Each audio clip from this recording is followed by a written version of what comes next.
여러분 한 주간 동안 무더위가 계속되는데 잘 지내고 계십니까? 네. 그래도 좀 약간씩 서늘해지고 있는 것도 같고요. 그런데 이 샌디에고는 습도가 없고 건조하기 때문에 산불이 많이 캘리포니아에 납니다. 저도 여기 온 지 거의 한 18년 가까이 되는 것 같은데요. 산불을 여러 번 겪었어요. 한 번은 주일날인데 갑자기 교회를 나오려고 이제 준비하고 있는데 이베큐에이션 하라고 하는 이 방송 광고가 TV를 통해서 나왔어요. 그래서 모든 것 준비를 해서 나오는데 참 뭘 가지고 가야 될지 그때는 막막하더라고요. 그래서 가장 중요한 두 가지를 가지고 그저 그냥 차 타고 예배드리러 교회로 왔는데요. 그 두 가지가 뭐냐면 첫째가 성경책이었어요. 왜냐하면 그날 설교를 해야 되니까 성경책은 꼭 갖고 와야 돼. 두 번째가 우리 식구들의 시민권 그 서티피케이트 그거 하고 다 두 개 가지고 건져서 나오더라고요. 참으로 그렇게 하면서 제가 느껴진 것이 참 그동안 내가 아둥바둥 살았던 것이 남는 게 딱 이 두 가지구나. 미국에 살면 성경책 하나 남고 그 다음에 시민권 하나 남는구나. 그런 걸 생각을 해봤어요. 그런가 동시에 제가 느껴지는 것이 내 인생 전체에서도 남는 게 뭘까? 하나님의 말씀밖에 없구나. 하나님의 말씀밖에 남는 게 없고 말씀대로 이루어지고 결국 그것이 남아서 다른 것들은 다 불타 없어져 버리지만 그것이 남아서 예수 그리스도의 그 믿음을 가지고 천국의 시민권을 우리가 얻게 되었는데 그 시민권 하나 가지고 천국 가게 되는 것이 인생인가 그런 생각을 갖게 되었어요. 여러분 이 세상은 정말 노력하고 애쓰고 수고해보지만 그렇게 막상 어떤 위기가 닥치면 가지고 올 것이 또 없다고 하는 것을 새삼스럽게 깨닫고 있습니다.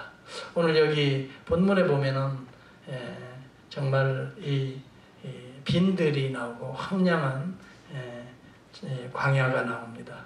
여기에서 예수 그리스도께서 어린아이가 드린 물고기 2마리, 보리떡 5덩어리로 오병이의 그 수만 명을 먹이고도 남은 이 사건을 오늘 우리에게 소개해주고 있습니다. 이 본문에 대해서는 여러분 어렸을 때부터 아마 많이 설교를 듣게 되고 또 설교도 한 본문입니다만은 저는 오늘 이 본문을 통해서 크게 두 가지의 그림을 우리가 한번 보았으면 좋겠습니다. 하나는 황량한 들판입니다. 황량한 빈들입니다. 그렇지만 사막과 같은 지대라 어떤 면에서 보면 아무것도 없는 빈들입니다. 비어있는 들판인 것입니다. 여기 1절에서 보면은 그 후에 예수께서 갈릴리 바다하고 디베리아 바다 건너편으로 가심에 큰 무리가 따르니 이는 병인들에게 행하신 표적을 봄이라 그렇게 말하고 있습니다. 여기 곧 디베리아 바다 건너편이라고 말하지만 마태복음 14장 13절에 보면은 예수께서 빈들로 들어가시니 그렇게 표현을 합니다. 다시 말하면 디베리아 바다 건너편은 빈들이라고 하는 내용을 우리가 쉽게 이해할 수가 있는 것입니다. 빈들은 다른 말로 하면 광야와 같습니다. 성경에는 빈들이란 말이 무려 10번이 나오고 광야라는 말이 264회나 등장하고 있습니다. 여러분 여기 본문에 보면은 이 빈들이나 광야 이런 부분은 우리가 연상할 수 있는 그림이 있습니다. 출애굽한 이스라엘 백성들이 40년 동안 살았던 사막과 같은 그런 광야, 빈들을 우리는 연상해 볼 수가 있습니다. 그래서 스데반 집사가 설교할 때에 우리 조상들이 모세와 함께 이 빈들에서 광야에서 하나님을 섬겼다. 그러면서 광야 교회라고 그것을 사도행전 7장 38절에 이야기하고 있습니다. 황량한 들판이지만 그곳에 하나님의 말씀이 있고 그곳에 찬성이 있고 그곳에 기도가 있다면 그것은 교회라고 하는 사실을 스데반은 증거하고 있는 것입니다. 여러분 세례 요한이 하나님의 나라를 선포했던 것이 광야 빈들이었습니다. 광야 빈들과 같은 그런 정말 삭막한 곳에 하나님의 말씀을 선포했습니다. 그래서 광야에서 외치는 자의 소리라고 했습니다. 그것이 바로 오늘 이 시대의 교회의 모습을 상징하고 있는 것입니다. 누가복음 1장 80절에도 보면 이스라엘에게 나타나는 날까지 빈들에 있었다라고 말하고 있습니다. 예수님께서 40일간 밤낮 금식기도 하시던 곳이 저런 빈들이었습니다. 광야였습니다. 그래서 여러분 마태복음 4장 1절에 보면 그때 예수께서 성령에 이끌려 광야로 가사, 광야라는 표현을 수 없어요. 윌더니스입니다. 찬 바람만 붑니다. 40일간 그곳에서 하나님을 만나는 바로 그곳이 하나님의 광야 교회였던 것입니다. 광야, 빈들, 황량하고 외롭고 쓸쓸하고 마땅히 먹을 것도 없고, 특별히 예수님이 마귀의 시험을 받았던 그런 가득 시험거리가 있는 바로 이곳, 황량한 인생의 한복판을 우리는 오늘 이 본문을 통해서 보여주고 있는 것이 아닌가 생각이 듭니다. 특별히 예수님께서 왜 이 빈들로 가셨을까를 생각해 봅니다. 그 이전에 보면은 여러분이 아는 대로 세례 요한이 헤롯에 의해서 목베임을 당합니다. 처절하게 순교를 당하는 장면이 기록되어 있습니다. 그래서 어쩌면 이런 인생의 아픔과 고뇌와 눈물을 안고 우리 주님은 이 빈들로 들어가셨던 것이 아닌가. 마태복음, 마가복음, 누가복음에 보면, 여기 오늘 본문 요한복음은 잘 드러나지 않지만 세례 요한의 목베임 사건 때문에 우리 주님은 빈들로, 그 소식을 듣고 빈들로 들어가시는 내용들이 연결되어 소개되어지고 있습니다. 그런데 많은 사람들이 거기에 예수님을 따라 예수님을 찾아서 모이고 있습니다.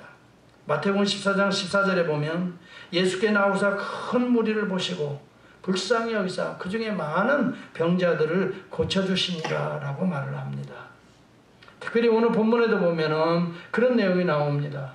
병인들에게 행하시는 표적을 보고 병인들이 많이 주님을 지금 따라서 병자들이 주님 앞에 나오고 있는 것입니다. 빈들에서는 건강한 사람도 별로 없는 것 같아요. 모여드는 사람들이 다 나름대로 병든 자들이 주님을 다 따라서 모였던 것입니다. 먹을 것도 별로 없습니다. 황량합니다. 그곳에는 빈손입니다. 오늘 본문에도 보면 때가 되어 먹을 것이 없는 것입니다.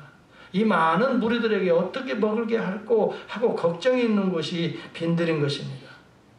저는 이 본문을 보면서 구약의 한 장면을 연상하게 되었습니다.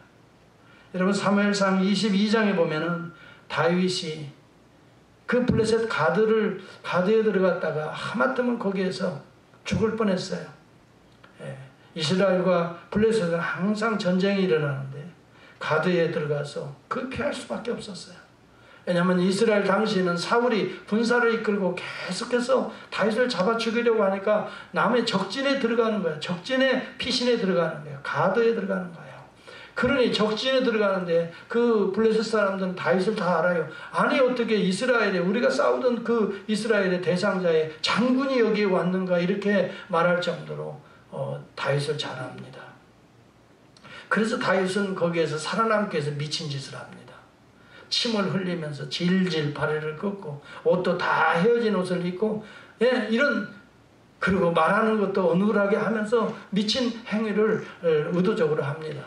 그래서 저 미친놈이 아니냐 이럴 정도로 그렇게 참 그 어려운 고비를 지나서 겨우 블레셋에서 도망쳐서 다시 어디로 숨냐면 오늘 아둘람 굴, 여기 아둘람 굴이 엔게디 황무한 광야라고 성경은 말합니다.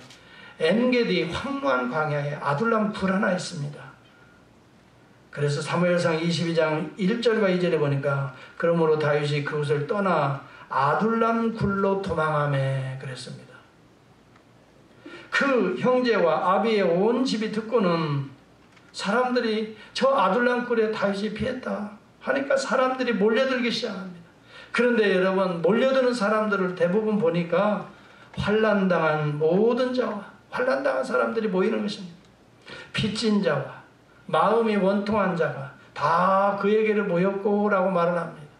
다윗에게 모인 자는 그렇게 건강하고 돈 있고 뭔가 능력 있는 사람들이 아니었습니다. 환난당한 자, 빚진 자, 병든 자, 마음이 원통한 자, 이런 자들이 다 모인 그 아둘람 굴에서 우리는 놀라운 변화를 보게 됩니다. 여기에서 다윗은 그들의 장관이 됩니다. 그래서 그들을 조직적으로 체계적으로 인도하고 그들에게 여러분 정말 하나님의 말씀들을 선포하고 그들과 함께 기도하고 그러는 가운데 그것이 나중에 다윗 왕이 되어서 왕권을 차지할 귀한 리더들이 거기에서 양산되었던 거예요. 그러니 가난하고 병들고 정말 환난당한 그들이 나중에는 왕권이 다윗에게 회복되니까 그때 다 이스라엘을 통치하는 위대한 지도자들이, 장관들이 거기서 다 배출되었던 것입니다. 이것은 우리에게 놀라운 것을 시사하고 있는 것입니다. 여러분, 우리의 인생 속에, 우리의 삶 속에 이렇게 병들고 원통하고 빚지고 또 아무것도 없는 것 같지만 마치 황량한 엥게디 광야에 아둘람굴에 모여든 이런 사람들 같지만 그곳에 하나님이 계시고 그곳에 찬송이 있고 기도가 있고 말씀이 있으면 놀라운 하나님 나라의 왕권의 기초가 형성되는 오늘 이 시대의 교회의 모습을 사실은 다윗이 아둘람굴에서 예표적으로 보여주고 있는 것입니다. 여러분, 우리가 사는 이곳은 만만치가 않습니다. 언젠가 저는 뉴욕의 타임즈에 폐와 심장을 팝니다 라고 하는 광고를 본 적이 있습니다. 장기간의 실직으로 인해서 한 5만여 불의 이 빚을 진 어떤 28세의 젊은이가 자기의 장기를 팔아서라도 이 빚을 청산하고 새로운 삶을 살고 싶다고 하는 그런 내용들이 소개된 적이 있습니다. 당시에 해부 기증법에 어긋나기 때문에 이 일은 이루어지지 못한 줄을 압니다만은 여하튼 그렇게 이 세상은 만만치가 않는 것입니다. 여러분, 2014년에 일어났던 시리아 난민들이 거의 얼마나 됩니까? 650만이 자기의 조국을 떠나서 지금 여러 나라에 배 타고 흩어지면서 살아가고 있습니다. 그 당시에 여러분 내전이 일어나서 그들은 그런 환난과 어려움과 고통 가운데 갈 바를 알지 못하고 흩어지는 것입니다. 시리아 난민이 여러분 2천만의 인구 속에 거의 700여만이 흩어지고 있는 것입니다. 우리는 미국에 편히 사니까 아마 여러분들이 그러한 자들의 삶에 대해서 별로 실감이 나지 않을지 모르겠습니다. 그러나 여러분, 우리 인생이 그렇지 않더라도 다른 양상이라 할지라도 우리 인생 자체는 크고 작은 어려운 일들과 환난과 시련들 속에 우리는 마치 광야와 같은 여러분 이 환난 속에 우리가 살아가고 있는 것은 사실 아닙니까? 국제기아대책의 연구소에 이 조사에 따라 보면 굶어 죽는 인구가 1분에 24명이라고 합니다. 오늘도 여러분들은 식사를 든든히 하고 오셨기 때문에 별로 실감이 나지 않을 수가 있습니다. 그러나 이 세상은 광야요, 정말 황량하기 그지없는 것을 저는 소개하려고 합니다. 한 시간에 1,400명이 죽고 있습니다. 하루에 35,000명이 지금 먹고 사는 문제로 죽어가고 있는 것입니다. 전 세계적으로 5천만 명이 급속한 기아에 시달리고 있습니다. 10억의 인구가 영양실조로 거의 죽음을 눈앞에 두고 있다고 하는 것입니다. 우리가 어쩌면 실감이 나지 않을 수도 있습니다. 그러나 현실은 광야와 같습니다. 세계 지구촌의 모습들은 오늘 우리가 살펴볼 때 만만치가 않은 것입니다. 제가 언젠가 탈북자들을 돕는 선교사님을 만난 적이 있습니다. 그분이 그런 이야기를 합니다. 지금도 중국 내 탈북자만 50여만 명이 된다고 합니다. 그들 가운데 심지어는 여자들이 75.5%에 속한다고 합니다. 그들은 굶주림을 견디지 못해서 몸이라도 팔아서 연명하고자 그렇게 숨어서 쫓기면서 살아가고 있는 인구가 무려 30만에서 보이지 않게 50만에 가까이, 그들을 일명 꽃제비라고 부릅니다. 여러분, 우리는 미국에서 편하게 살 수 있으니 실감이 나지 않을 수도 있습니다. 그러나 이 세상은 그렇게 만만치 않습니다. 여러분, 그 한 사람을 빚을 갚아주고 이렇게 대한민국이나 자유로운 나라로 옮기기 위해서는 거의 한 1인당 1,000불이 필요하다는 이야기를 제가 듣습니다. 1,000불이나 1,500불 주면은 상당히 달러의 가치가 있기 때문에 그들을 비밀리에 이 우리 대한민국으로 이송할 수가 있다고 하는 것을 저는 들었습니다. 여러분, 우리가 단순히 먹고 사는 문제만은 아닙니다. 제가 언젠가 캐나다에 총회를 다녀온 적이 있습니다. 총회를 끝나고 우리 목사님이 점심시간을 이용해서 목사님 한번 차를 타십시다. 그래서 그 지역에서 목회하는 목사님이 저를 차를 태우고 그 시내 관광을 시켜줬습니다. 그래서 어디로 들어가냐면 이 도로편을 보니까 철치 스트릿이에요. 이름이 철치 스트릿. 그래서 목사님 여기가 바로 교회 스트릿이군요. 교회들이 많은가 보죠. 그랬더니 한때 그곳에 처치 빌리지라고 했답니다. 그 모든 지역이 다 교회들이 있어서 하나님을 영화롭게 하던 땅들이 되었는데 지금은 목사님 보세요. 모두가 다 지금 레인보우 간판들이 붙어 있습니다. 이 레인보우 이 기들이 펄럭이고 있는 그런 온통 그런 스트릿으로 변해버리고 말았습니다. 그것을 목사님께 보여드리려고 이 길로 온 것입니다. 그러니까 처치 스트릿이 교회들이 세워졌던 곳이 하나님을 경배하던 그곳이 지금 황량하게 동성애 집단들이 모여 사는 그러한 대도시 도시가 되어버리고 말한 것입니다. 그래서 제가 유심히 그 지역을 살펴보기 시작했습니다. 아니나 달라요. 정말 경악스러울 정도로 끔찍할 정도로 서로 여러분 테라스 같은 데서 음식을 먹고 또 그들끼리 이렇게 참 자유롭게 즐기는 것을 이렇게 쭉 살펴보는데 정말 가관입니다. 그런 모습으로 우리는 여러분 이런 모습들이 단순히 캐나다 토론토만 있는 것이 아니라 여기 가까이도 보면은 우리 주변에 샌디에고에 그런 그 유니버시티 정도로 그리 저녁에 한번 들어가 보십시오. 가까이에도 이런 상황이 그대로 우리는 볼 수가 있는 것입니다. 거기에는 동성애들의 도시인 것입니다. 여러분 오늘 이 시대의 모습들을 우리는 영적으로 보여주고 있습니다. 그런데 우리가 이렇게 절망할 수만은 없습니다. 이런 가운데에도 오늘 소망의 메시지는 오늘도 전해지고 있습니다. 예수 그리스도가 계시면 소망의 메시지는 얼마든지 우리는 전해질 수가 있는 것입니다. 여러분 마태복음 14장 14절에 보면 이 빈들에서 일어나는 일들을 보십시오. 우리가 눈으로 보고 시각적으로 감각적으로 느끼고 영적으로 느껴볼 때는 황량하고 정말 그럴 수 있는가 라고 우리 마음에 분노가 일어나고 우리 안에 이러한 참 느끼한 감정들이 있지만은 거기에 보면 마태복음 14장에 14절을 보면은 예수께서 나오사 큰 무리를 보시고 불쌍히 여기사 거기에도 그 빈들에도 황량함에도 하나님의 긍휼하심이 거기에도 존재하고 있다는 것을 우리는 그런 하나님의 시각을 놓쳐서는 안 된다는 것이에요. 그래, 우리 주님께서 그들을 불쌍히 여기시는 것입니다.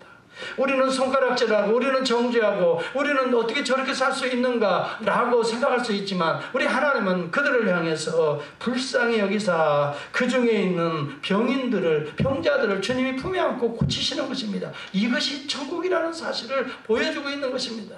우리의 삶에 오늘도 빈들일 수 있습니다. 오늘 우리의 삶에 황량함이 있을 수 있습니다. 어떤 분들은 가슴을 찌며 눈물과 고통과 외로움에 시달리는 사람들도 있습니다. 그러나 여전히 우리 하나님께서는 주님은 그곳을 향하여 오늘도 팔을 벌리시고 그들을 품에 안으시고 그들의 아픈 상처들을 치유하시는 곳입니다. 그것은 더 이상 빈들이 아닐 것입니다. 그것은 더 이상 여러분 황량함이 아닐 것입니다. 그것은 오늘 천국으로 변화되는 곳입니다.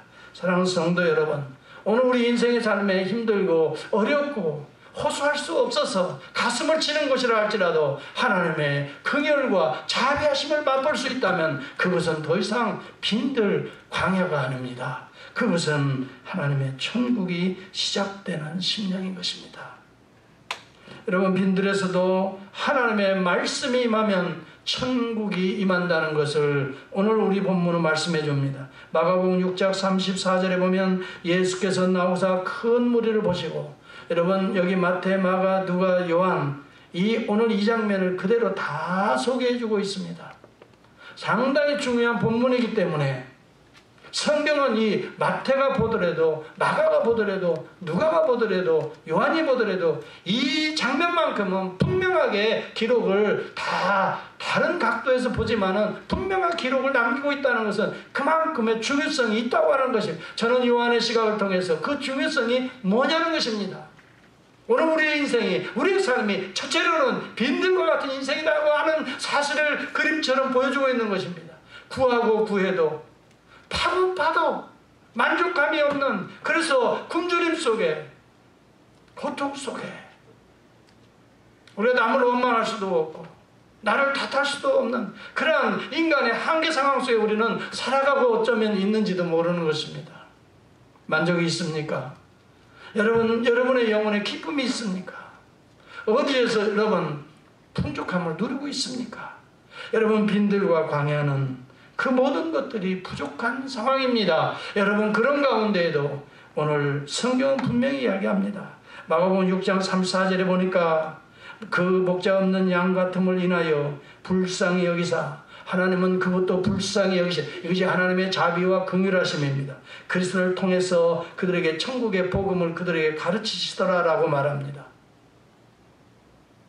여러분 마태복음과 마가복음 두 복음서를 합쳐보면은 불쌍히 여기사 병인을 고치고 치유의 사역이 일어나는 것입니다. 그리고 우리 주님이 하나님의 말씀이 선포되고 있다고 하는 것이에요. 광야에서도 세례 요한을 통해서 하나님의 말씀이 선포되었지만 예수 그리스도께서도 그 광야에서 오늘 말씀을 선포하고 있는 것입니다. 그것이 비록 우리 눈에 볼 때는 빈들이요 황량함이요 광야라 할지라도 거기에는 하나님의 나라가 씨앗처럼 뿌려지고 있는 것을 우리는 지금 보고 있는 것입니다. 누가는 의사라서 그런지 정확하게 이 마가와 마태의 시각을 요약했습니다. 여러분 누가복음 9장 11절에 보면 무리가 알고 따라왔거늘 예수께서 저희를 영접하사 그렇게 말합니다. 여러분 예수 그리스도께서 광야에서 자신을 따라오는 자들을 품에 안고 영접하신다고 하는 사실입니다. 광야 같은 인생 속에 어려움 속에 누구에게 말하기도 민망한 좌절과 절망과 열등의식 속에 살아가는 우리들에게 오늘도 주님은 품을 여시고 손을 벌리시고 우리를 영접하시는 바로 그것이 천국이라고 하는 사실입니다. 저는 여러분 열등의식이 많은 사람 중에 한 사람입니다. 아마 여러분들에게도 그런 열등의식이 있을 것입니다. 제가 얼마 전에 우리 집사람에게 제가 평생을 살아오면서 나의 열등의식을 하나씩 둘씩 고백한 적이 있습니다. 여러분들이 저를 볼 때에는 무슨 열등의식이 있을까라고 생각할지 모릅니다. 그러나 저는 수많은 열등의식에 사로잡혀서 여기까지 살아오고 있습니다. 아마 이야기를 하면 깜짝 놀라실지도 모르겠습니다. 아니 목사님같이 목회하시고 우리 목사님같이 공부도 그렇게 하시고 목사님같이 그렇지만 여러분 알게 모르게 우리는 수많은 열등의식, 가시와 같이 우리를 찌르는 열등의식이 있는 것입니다.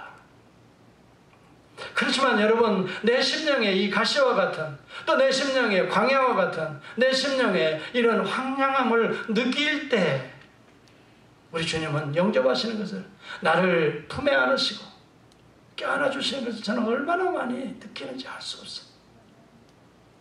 그래서 내 인생에 내 빈손에 하나님께서 채워주시는 것을 저는 많이 느낍니다. 하나님께서 나를 안아주시니 하나님의 위로와 말로 다 할 수 없는 그 사랑이 나에게 12광주리가 넘는 풍성한 풍요로 내 인생을 어루만져 주시는 그 손길을 느끼는 것입니다. 저 여러분들은 수많은 바람 때문에 여러 가지 환경에 어려움 때문에 빈들일 수도 있고 지금 황량함일 수도 있고 때로는 참 병든 모습으로 주님의 손길을 바라보는 순간일 수도 있습니다. 지금 오늘 여기 앉아 계신 여러분들의 삶의 모습들이 그럴 수도 있습니다. 아니 겉으로 봐서는 말짱합니다. 겉으로 봐서는 그럴듯하지만 남모르는 열등감에 사로잡히는 때도 없지 않아 있을 것입니다. 그렇지만 우리 주님은 그 빈들에서도 그들을 영접하신다는 것이 오늘 우리에게 소망이, 우리 인생에게 소망이 되는 것입니다.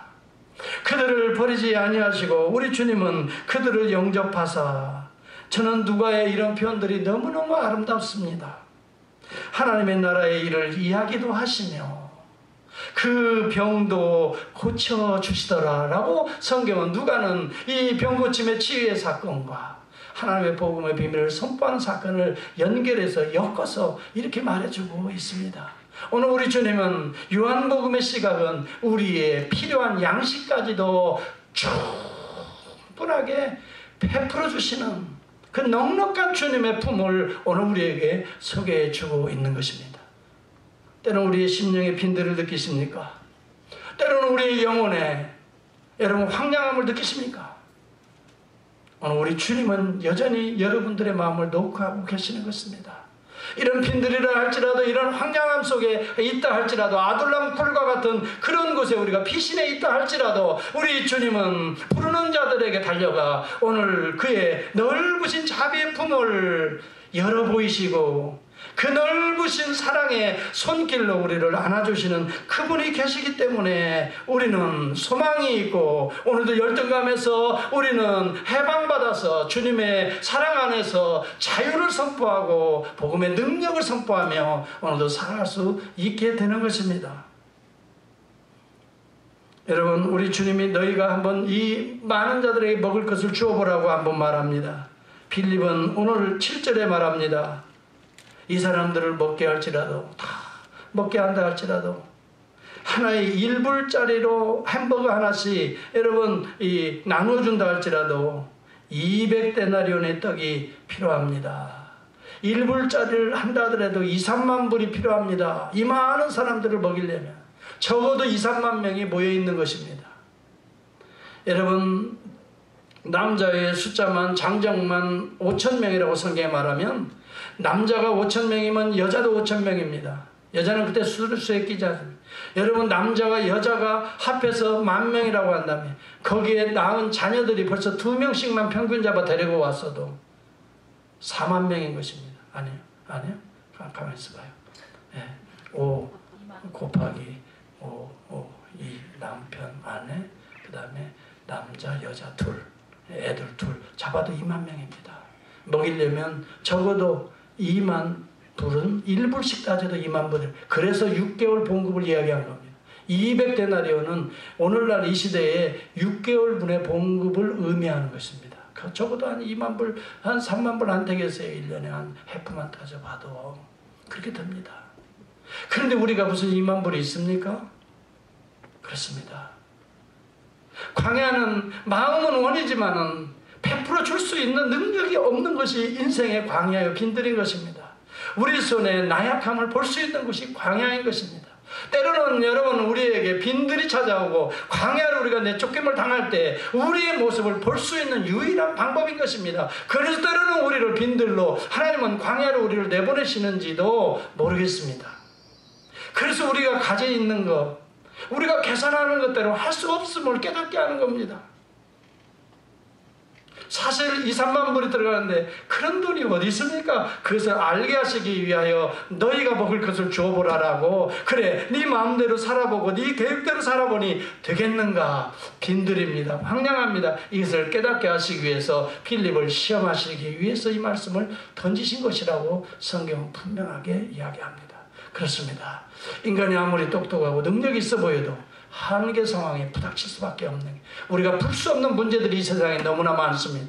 우리가 해결할 수 없는 많은 문제들이 우리 앞에 등장하는 것이 빈들이요 광야인 것을 우리로 하여금 처절하게 깨닫게 하시는 것입니다.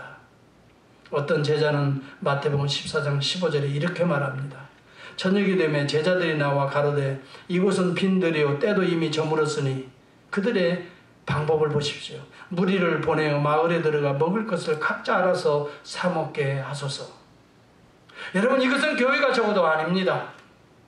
예수 그리스도가 계신 곳은 그리스도가 해결하시는 것이 교회인 것입니다. 광야 교회인 것입니다. 각자 알아서 나가서 먹고 살게 하는 것이 교회가 아닌 것입니다. 그리스도의 몸을 떼어서 나누는 것이 교회인 것입니다. 그때 우리 주님은 동의하지 않습니다. 여러분, 교회라고 하는 것, 하나님의 나라는 공동체인 것입니다. 그리스도의 몸인 것입니다.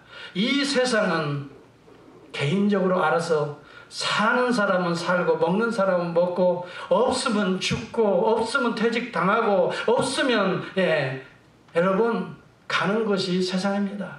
이처럼 오늘 우리는 빈들에서 광야에서는 하나님의 나라와 세상 나라가 충돌하고 있는 것입니다. 그런데 우리의 눈물과 우리의 공감, 우리의 아픔에 같이 있는 자는 누구입니까?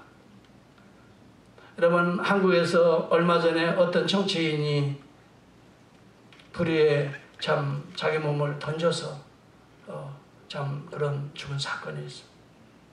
운구 행렬이 들어올 때 제일 먼저 앞장서서 맞이했던 국회 청소부들 아줌마, 고통과 어려움이 있고 국교에서 쉴 장소, 자기들이 일하며 쉴 장소가 빼앗겼을 때 그는 자기의 방을 열어놓았습니다. 내 방에 들어와서 쉬세요, 아주머니들. 그리고 그들을 아주머니라고 부르지도 않았습니다.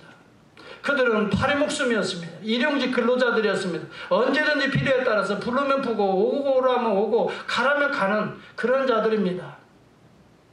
그러나 그들을 정규직으로 당당하게 일할 수 있는 이 kit들을 마련해주고 그들이 휴식 공간, 점심 먹을, 도시락 까먹을 시간이 그 시간과 그 장소가 없을 때 자기 방을 열어놨습니다. 내 방에 들어와서 같이 식사하시고 내 방에 들어와서 같이 여러분들 쉬었다가 일하러 가시기 바랍니다.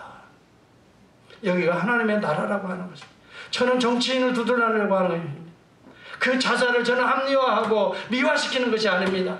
우리의 삶의 마인드세트가 우리는 세상 나라와 충돌한다는 것입니다. 많은 사람들은 자기의 필요에 따라서 휴식 공간을 빼앗을 수 있는 그런 권력과 위치에도 있게 되는 것입니다. 그러나 빼앗긴 그 자리에 자기 방을 내어놓는 것, 그들을 영접하는 것, 예수의 마음인 것입니다. 사랑하는 성도 여러분, 빈들에서도 그 예수가 계시다면 그곳은 천국을 이룰 수가 있는 것입니다. 저와 여러분은 빈들에서 살아가는 자들입니다.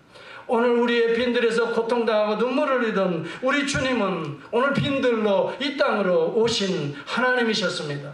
그 넓은 가슴을 가지고, 사랑의 가슴을 가지고 오늘 정말 목자 없는 양과 같이 이곳저곳에 어디 가서 위로받을 수 없는 그들을 향해 오늘 가슴을 열으셨습니다. 그 가슴은 하나님의 생명을 맛볼 수 있는 하나님의 가슴이었습니다. 그 손길은 하나님의 능력이었습니다. 그러나 우리 사람들은 이걸 가지고 뭐가 되겠습니까? 200데나리온이 어디 있습니까? 그렇습니다. 맞습니다. 이 세상에는 우리들의 손에는 그 넉넉한 200데나리온이 없어서 우리는 도우며 살 수 없다라고 핑계댈 수 있을 것입니다. 그렇게 또 우리는 살아오고 있습니다. 내가 무슨 능력이 있어서, 내가 뭐가 있어서 누구를 도와. 여러분을 저는 책망하려고 그런 얘기를 하는 게 아닙니다. 저나 여러분 동일한 것입니다. 우리에게는 그런 능력이 없습니다. 그런 마음도 부족합니다. 여러분, 우리에게는 그러한 만한 어떠한 여분도 사실 없이 매일매일 그저 돌아가는 쳇바퀴에 따라 살아가는 저와 여러분들입니다. 오늘 주 예수 그리스도가 계시지 않는다면 우리는 절망할 수밖에 없습니다. 예수 그리스도가 우리의 필요를 아시고 채워주시지 않는다면 우리는 황량할 수밖에 없습니다. 사랑하는 성도 여러분, 오늘 우리가 벌어서 200데나리온을 만들어서 먹일 수는 없는 것입니다. 그리고 어린아이가 가져온 거 물고기 2마리 옵사리온입니다. 넉넉한 물고기도 아닙니다. 여러분, 익두스라고는 헬라어와 옵사리온은 다릅니다. 익두스는 그래도 고기를 잡으면 큼직큼직해서 자기의 집으로 가지고 가든지 아니면 이 시장에 내다가 팔아서 자기의 수입을 만들 수 있는 고기지만은 익두스는 그런 고기입니다. 그런데 여러분, 여기에 등장하는 어린아이의 이 생선 2마리는 그런 단어가 아닙니다. 옵사리온입니다. 정확히 말하면 이것은 이 어부들이 고기를 그물을 던지고 낚시를 해서 잡고 이것은 도저히 어디다 먹을 수도 없고 팔 수도 없으니 길바닥에 그냥 버리는 것입니다. 그 해변가에 버리는 그것들을 가난한 사람들은 그것을 주워다가 소금에 절여서 먹기도 하고 그것을 갈아서 사료에 쓰기도 했던 그런 보잘것없는 하찮은 그런 물고기 두 마리였습니다. 그 어린아이는 얼마나 가난한 아이인지를 우리는 연상할 수가 있는 것입니다. 옵사리온도 마찬가지입니다. 그가 가지고 있었던 이 헬라어 보리떡은 알토스라고 하는 단어입니다. 이 보리떡은 우리가 말하는 밀개울 같은 것도 버리기가 아까워서 그것을 갈아가지고 그것을 물에다 섞어서 그래서 만드는, 오늘 한국말로 말하면 무슨 떡이라고 말해야 될까요? 개떡 같은 그런 종류의. 그러니까 이것도 역시 마찬가지입니다. 그런 우리가 먹는 그 맛있는 그런 빵이라고 하는 걸 연상을 버리십시오. 이것은 할 수 없이 그걸 주워다 먹고 사는 가난한 집의 어린아이입니다. 누군지는 나와 있지 않지만, 그러나 이것 가지고 어떻게 되겠습니까? 200데나리온, 그것이 어디 있습니까? 이것이 우리의 모습입니다. 그러나 그런 모습들 속에서도 우리 주님이 들어서 축사하시는 것입니다. 여러분, 우리 주님의 시각을 한번 보십시오. 우리 주님은 정말 그들을 먹이시기 위해서, 찢어지기 위해서 오늘 자기 자신을 들리는 것을 연상시키는 것입니다. 오늘 여기 본문의 6월절이 가까움이라는 단어를 이 4절에 쓰고 있는 것입니다. 6월절은 여러분, 우리를 대신해서 지키시는 어린 양 그리스도의 절기입니다. 오늘 이 상황은 바로 6월절과 관련이 되어 있는 상황입니다. 예수 그리스도는 이 땅에 그런 멋있는 사람으로 등장하지 않았습니다. 사람 숫자에 치지도 못할 만큼 한 어린아이와 같은 연약한 존재로 우리 주님은 오셨습니다. 보리떡과 개떡과 여러분, 그 정말 소금에 절인 별 볼 일 없는, 같이 칠 수도 없는 그런 모습으로 우리 주님은 이 땅에 오셨지만, 그가 하늘을 향해 들림 받게 된다면 하나님께서는 그 아들을 영화롭게 하실 것이다 라고 말합니다. 오늘 이 땅에 오신 우리 주님의 모습을 이사야서 53장 2절은 마치 보리떡과 같이, 그리고 소금에 절인 이 정말 양식과 같은 모습으로 비유하고 있습니다. 그는 주 앞에서 자라나기를 연한 순 같고 마른 땅에서 나온 줄기 같아서 고운 모양도 없고 풍채도 없은즉 우리의 보기에 흠모할 만한 아무런 아름다운 것이 없도다. 주님은 그런 모습으로 오셨습니다. 그는 멸시도 받았습니다. 누가 그 멸치대가리 같은 것을 주워다가 양식을 삼겠습니까? 주님은 멸시를 받아서 사람에게 버림받고 싫어버림받아 간고를 많이 겪었다라고 말합니다. 마치 사람들에게 얼굴을 가리우고 보지 않음을 받는 자 같아서 멸시를 당하였고 우리도 그를 정말 귀히 여기지 않았다라고 말합니다. 마치 여러분, 참 하늘에 지금 들림받는 이 보리떡과 이 생선 두 마리 같은 모습을 저는 연상해 보았습니다. 그런데 여기에 놀라운 역사가 일어납니다. 거기에는 빈들이고 황량해지고 어린아이, 사람의 정말 숫자에 치지도 못하는 어린아이, 그리고 그 손에 들려진 물고기 2마리와 보리떡 5개, 이것은 정말 보잘것없는 것들이었습니다. 이 땅에 우리 눈에 보기에 하나 귀하게 보이지 않는 그 모습으로 우리 주님은 오셨던 것입니다. 그런데 놀라운 하나님의 역사가 여기에서 시작되었습니다. 이사야서 53장 13절 15절에 이어지는 본문에 보니까 여호와께서 가라사대 보라 내 종을 형통케 하리니 받들어 높이 들려서, 오늘 주님이 받들어 높이 들리는 모습을 연상하고 시키고 있는 것입니다. 유대인들에게 이렇게 들림을 받아서 지극히 존귀하게 되리라, 그렇게 말하는 것입니다. 그들의 영혼을 먹이기도 남을 만큼의 그들의 모든 죄악을 쓰기시고 새로운 하나님의 아들 딸들로 그들의 상처난 영혼들을 깨끗이 치유하시고 새로운 인생의 존귀한 모습으로 너희들을 어떻게 축복하리라. 하나님은 그것을 위해 자기의 종 예수 그리스도를 종같이 이 땅에 보내셨다라고 성경은 말합니다. 이왕에는 그렇게 말합니다. 여러분, 성경을 살펴보시기 바랍니다. 그 얼굴이 타인보다 상하였고 그 모양이 인생보다 상하였으므로 무리가 그를 보고 놀랐거니와 후에는, 들림받은 후에는 그가 열방을 놀랄 것이며 열왕은 그를 인하여 입을 봉하리니 이는 그들이 아직 전파되지 않은 것을 볼 것이요 아직 듣지 못한 것을 깨달을 것이라. 오늘 물고기 2마리와 보리떡 5개가 들림받는 것을 통해서 그들이 놀랍게 입을 닫아버릴 것이다. 아니 어찌 저럴 수가 있는가? 아니 어떻게 어떻게 이 어린아이가 드린 이것으로 어떻게 수만 명을 먹이고도 12광주리가 남았단 말인가? 그들은 입이 있었지만 말할 수가 없어서 그들은 입을 닫아버리고 말았습니다.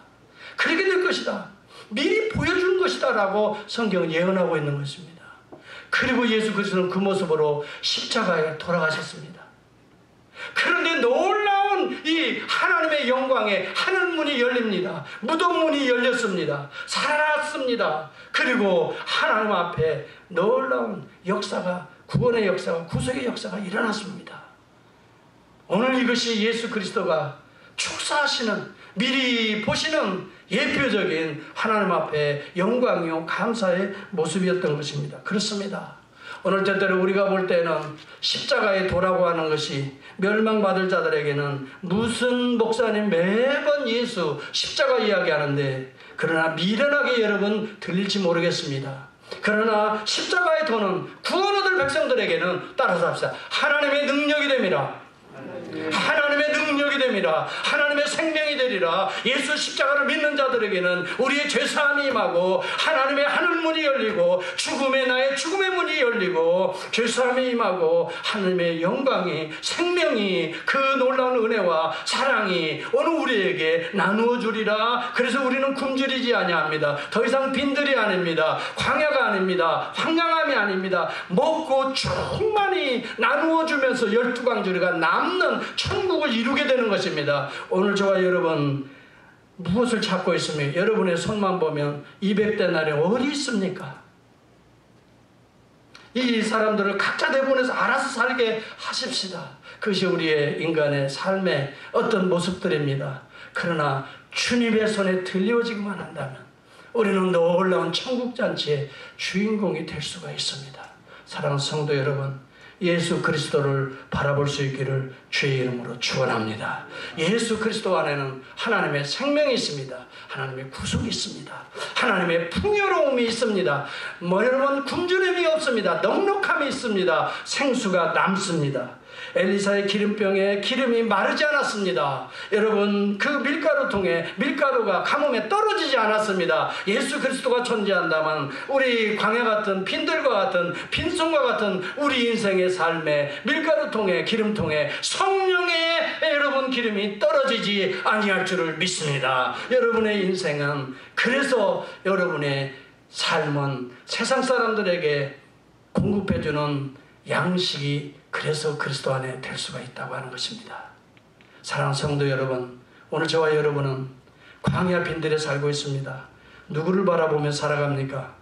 행여 여러분의 빈손을 바라보며 행여 계산하며 살아갑니까? 그러나 그곳에 하나님의 긍휼과 있고 하나님의 자비가 있고 그리스도의 말씀이 있고 예수 그리스도 안에 우리의 모습이 들려져 있기만 한다면 우리는 언제든지 12광주리 남는 생명의 삶을 살아갈 수 있으리라 믿습니다. 예수 그리스도 안에 그러므로 능치 못하는 일이 없다라고 성경은 분명히 이야기합니다. 나의 하나님이 그리스도 예수 안에서 영광 가운데 그 풍성한 대로 너희 모든 쓸 것을 공급하시리라 라고 필리포스 4장 19절에 말합니다. 영적인 것이든 육적인 것이든 관계 정신적인 것이든 그리스도 안에서 영광 가운데 여러분의 풍성한 대로 모든 것을 공급하시리라.